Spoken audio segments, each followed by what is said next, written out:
Shalom, queridos, Deus abençoe a vida de vocês. Um pouquinho deitado aqui, mas vim para a gente conversar um pouquinho sobre o capítulo 6 do livro de Hebreus. Vocês vão ouvir uns gritos no fundo, os meninos estão lá fora jogando bola na chuva. Então é uma gritaria sem fim, mas eles estão se divertindo. Tá. Bom, capítulo 6, a gente tem que lembrar o seguinte: no capítulo 5, o autor fala a respeito de alimentos líquidos, leite, né, e um alimento sólido. Aqui já no capítulo 6 ele vai apresentar aí três, é, três pares de doutrinas, né, que são consideradas como fundamentais. Então, o que seria isso? O princípio fundamental, né, que vai ser o que vai edificar a nossa vida com Cristo, né? O nascer de novo, que nada mais é do que abandonar as obras que conduzem à morte, né? Abandonar aí o pecado, o arrependimento em si, né? E da confiança em Deus, da fé, né? Então, esses três pares aí de, de doutrinas que são consideradas lições iniciais a respeito da vida com Cristo, tá? É, é importante a gente deixar bem claro o seguinte, que quando a gente anda com Deus, a gente abandona o pecado. Não dá para andar com Deus e continuar pecando. Esse é um grande problema para muita gente, tá? Porque o caráter da gente às vezes vai se formando, e aí a gente conhece Cristo, e aí muitas vezes as pessoas têm dificuldade de abandonar os pecados, tá? E quando eu falo pecado, eu tô falando de pecado consciente, tá? Não tô falando do pecado inconsciente, ou seja, aquilo que você sabe que está fazendo errado e permanece fazendo errado. E também não dá para abandonar o pecado sem Deus, tá? Quando você anda com Deus e você continua pecando, você entra em hipocrisia. Mas quando você não anda com Deus e quer abandonar o que é considerado pecado, você vai falhar miseravelmente, tá?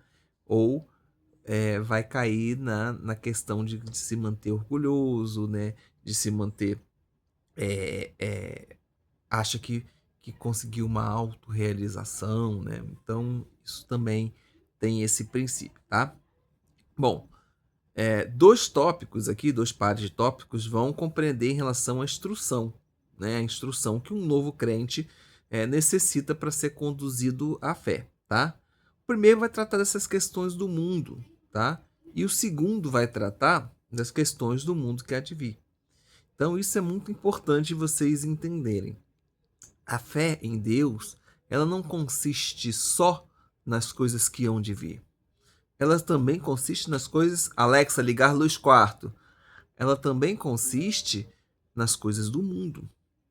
A gente vive no mundo e precisa se comportar dentro do mundo. Então a nossa fé, ela não é totalmente só nas coisas que hão de vir no mundo vindouro, né? E também não são só das coisas do mundo daqui, onde nós vivemos, tá? Então eles vão começar a falar a respeito de algumas coisas. Então vão tratar da lavagem cerimonial, tá? Que é algo que os judeus compreendem há muito tempo, que fala a respeito de pureza, né? Que aí na tua Bíblia pode ser que seja escrito batismo, né? Vai falar sobre a imposição das mãos, que é algo que os anciãos deveriam fazer ali, né? Para consagrar uma pessoa ao trabalho necessariamente do reino, tá? Então, as lavagens, né, o batismo em si, conduzem a nossa direção em relação a uma vida santa, uma vida pura. Afinal de contas, Deus é puro, Deus é santo, né? Já a imposição de mão vai falar a respeito das questões do trabalho em relação ao reino de Deus, tá? Bom, vai falar também da ressurreição dos mortos, tá? E aí isso é de extrema importância, porque muita gente trabalha a sua fé achando que vai para o céu. Ah, eu vou para o céu, vou para o céu, vou para o céu, vou para o céu. Céu não é necessariamente uma doutrina. A doutrina é a ressurreição. Se quando você ressuscitar em Cristo, assim eu creio, e eu também, se pela misericórdia de Deus, se o Senhor assim desejar, se ele vai nos levar para o céu, amém. Se ele vai nos levar para a terra no milênio, amém. Se ele vai levar a gente para onde for, amém. Você não tem que estar preocupado para onde você vai. Você tem que estar preocupado em ressuscitar, a primeira ressurreição, né? Todo mundo vai ressuscitar, né? O bom, o mal, todo mundo vai ressuscitar. Mas uns vão ressuscitar para viver com Deus, outros vão cair no fogo eterno, tá? Então, sem a ressurreição, a justiça de Deus se torna obscura, gente, tá? A vida do crente passa a não ter sentido. Então, a ressurreição é extremamente importante, tá?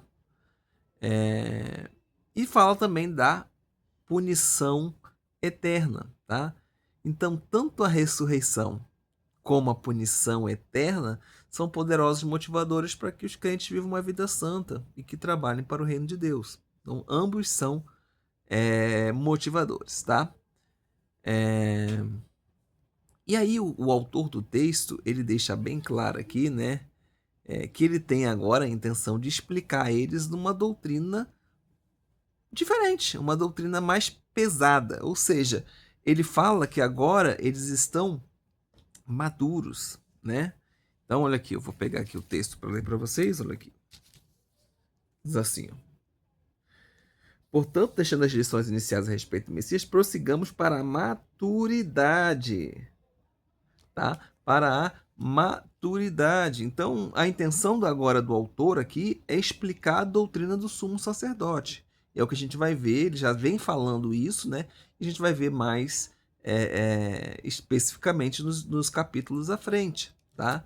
Então ele vai apresentar essa doutrina, vai falar sobre o sacrifício de Jesus, né? E ele está contente porque ele não vai precisar mais lançar novamente os princípios fundamentais. Ele não vai precisar mais ficar falando de coisas que são elementares, né? Que fazem parte da vida daquele que está começando. Então, a gente pode pressupor aqui de que ele está falando com uma comunidade, em sua maioria, já madura, né? Já experiente. Tá? E aí vem os versículos 4 ao 6, irmãos. Esse versículo já me bateu muitas vezes, né? Que fala aqui sobre as pessoas que já experimentaram as coisas de Deus e abandonaram, que esses não tem mais jeito, né? Esses aí já não tem mais. Eu vou ler para que fique mais fácil. Com relação às pessoas que foram uma vez iluminadas, provaram o dom celestial, tornaram-se participantes do Espírito Santo, e experimentaram a bondade da palavra de Deus e os poderes do mundo vindouro, do Olam Rabá. E caíram. É impossível renová-las para abandonarem o pecado, enquanto para si mesmos continuam a executar o Filho de Deus na estaca, desonrando publicamente. Esse versículo sempre me bateu muito, porque eu sempre compreendi o seguinte: poxa vida, eu aceitei Jesus, mas depois que eu aceitei Jesus, tive momentos de dificuldade na minha vida, de momentos de rebeldia, momentos de pecado. Mas será que não tem mais jeito para mim? Será que acabou a minha vida ali? Né? Não há mais solução para mim? Então, esse versículo me bateu muito, tá? Esse versículo também é muito utilizado para defender algumas posições teológicas. Então, por exemplo, os arminianos, né? Os arminianos eles tomam isso como prova, né, de que é possível para alguém que um dia se tornou crente cair da fé de maneira irremediável. Já os calvinistas, ao contrário, né? Eles entendem que o propósito que é impossível, uma vez o crente salvo, né, ele perder esta salvação. Então, aqueles que são salvos foram separados para ser salvos. É basicamente isso, tá? Só que o propósito do autor aqui é de tratar, não é tratar de forma abstrata sobre a segurança do crente, se ele está salvo, se ele não está salvo, mas ele está tratando aqui especificamente do livro de Levítico. Porque olha só, eu vou tentar resumir isso para vocês. Os judeus, eles tinham um sistema sacrificial. E a gente não sabe em que momento o livro de Hebreus foi escrito. Se ele foi escrito antes ou depois da queda do templo. Tá? Ou seja, caiu o templo, não tem mais sacrifício de animais. Tá? E aí o que acontece é que os judeus, eles colocavam a esperança do perdão dos pecados deles nos sacrifícios dos animais. E aí muitos judeus certamente, tá? certamente aceitaram Jesus, mas depois de um determinado momento abandonaram Jesus e foram sacrificar animais para que pudessem ser perdoados dos seus pecados. E aí está o grande problema. Aí está o grande problema. Porque esses judeus, eles estão deixando de lado o sacrifício de Jesus e estão adotando para eles um sacrifício que era, né, só uma capa, né? Era só ali cobrir o pecado. Não era necessariamente o perdão total do pecado, era para cobrir. Era uma forma de esconder de Deus, né? Assim, metaforicamente falando, que nada se esconde de Deus. Mas era como se, olha, não tem como perdoar pecado sem o sangue perfeito, né? De um inocente, né? De um homem inocente, que foi o que Jesus fez pela gente.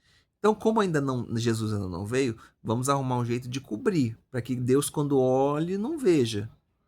Entendeu? Olha, eu não estou vendo porque está coberto. É uma forma metafórica de falar. Então, aqui não se trata de que o crente não vai ter salvação ou vai ter salvação, tá? Aqui a gente pode até discutir isso mais profundamente. Pode ser que tenha sentido para o lado calvinista, pode ser que tenha sentido para o lado arminiano. Eu não vou puxar sardinha para nenhum dos dois lados aqui, tá?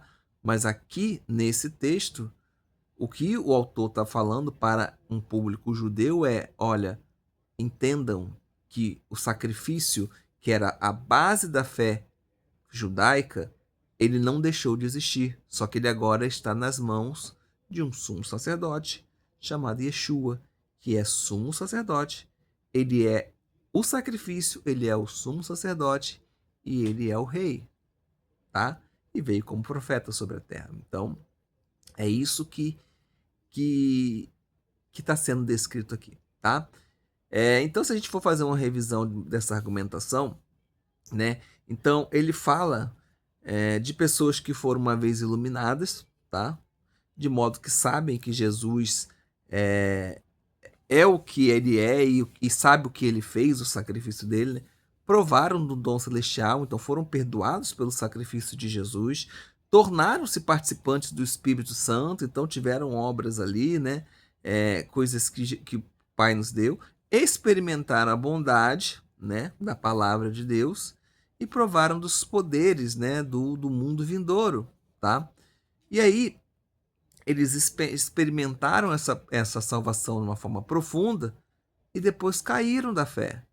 Para quê? Para confiar na morte de sacrifício de animais e não no regime sacrificial de Cristo, né? E aí eles voltam para o sistema antigo, né? Então a essas pessoas é impossível renová-las, porque não tem como você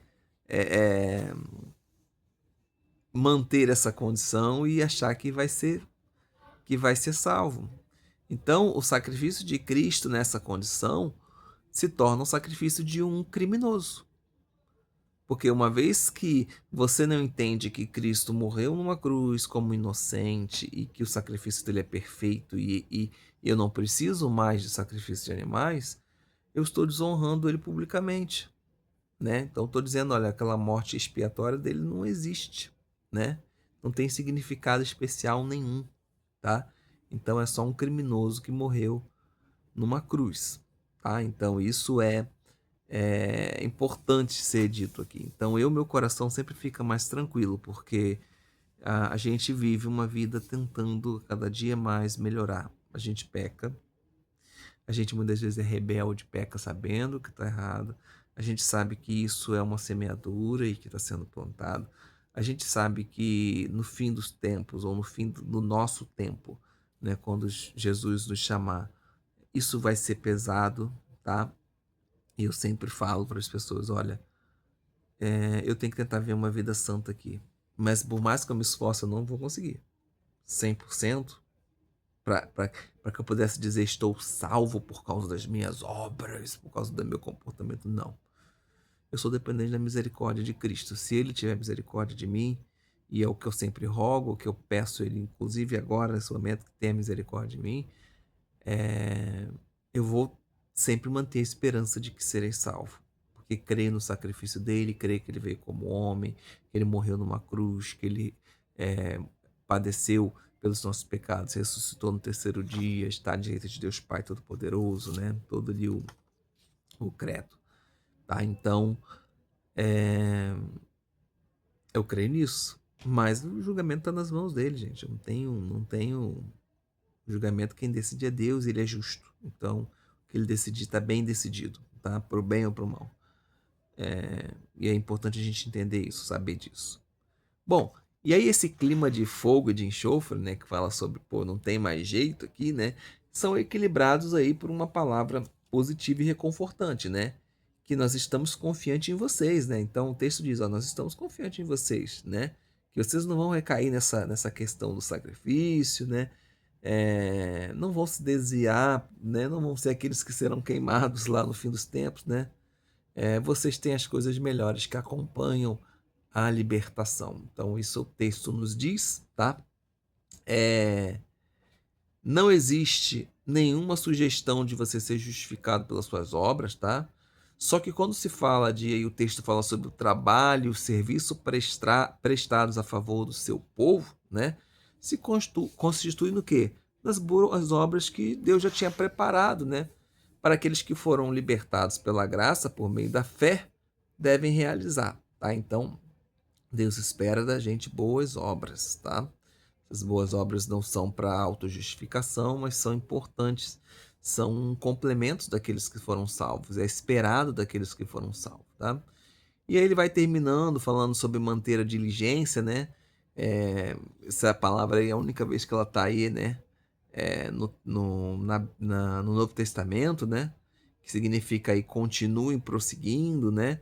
Na verdade, diligência não, diligência está descrita mais vezes. A palavra que está no texto também é não se tornar indolente. E aí, indolente é uma palavra que é encontrada no Novo Testamento só aqui, tá? E aí significa vagaroso, né? Ó, vai, aquela coisa monótona, devagar, eu vou dando. Não, eles esperam, gente. Mantenham-se diligente, mantenham-se focado, ajam, façam aquilo que Deus espera que vocês façam. É isso, tá? E ele termina citando Abraão, tá? Ele traz aqui uma dupla categoria de garantia, né? A dupla garantia, que seria o do juramento e da promessa, né? Então nós temos uma promessa, Deus cumpre suas promessas e para garantir ainda mais ele jura por ele mesmo, né? E aí o texto traz para a gente, né? Que Abraão ele foi um homem de grande fé, né? E aí ele faz essa comparação com Abraão e ele diz pra gente, ó, nós que nós sejamos fortemente encorajados, né? Nós que também recebemos uma esperança que segue diretamente para o que estava no interior lá do véu, né? Nos céus para o próprio Deus, né? Então nós seremos capazes de fazer porque estamos juntos com Jesus. Ele entrou antes de nós no véu porque ele se tornou sumo sacerdote para sempre, comparável a Melquisedeque. E aí, no próximo capítulo, a gente vai estudar justamente a continuidade dessa doutrina que é uma das partes principais da carta dos Hebreus, que é para que o judeu crente em Jesus entenda que esse sistema sacrificial ele não morreu lá com a queda do templo, mas ele permanece no tabernáculo dos céus, né? Igual aquele que Moisés viu, né? E fez uma cópia aqui na terra, né? Ele continua fazendo esse sacrifício. Então, por mais que o templo físico esteja derrubado, o templo espiritual ainda continua ativo. E o nosso sumo sacerdote, nosso Jesus, está lá, fazendo essa função, e por meio dele nós podemos ter salvação e encontrar paz com Deus. Deus abençoe a sua vida. Peço desculpa por estar meio deitado aqui, tá? Mas foi como eu consegui posicionar aqui o tripé para gravar, tá bom? Shalom.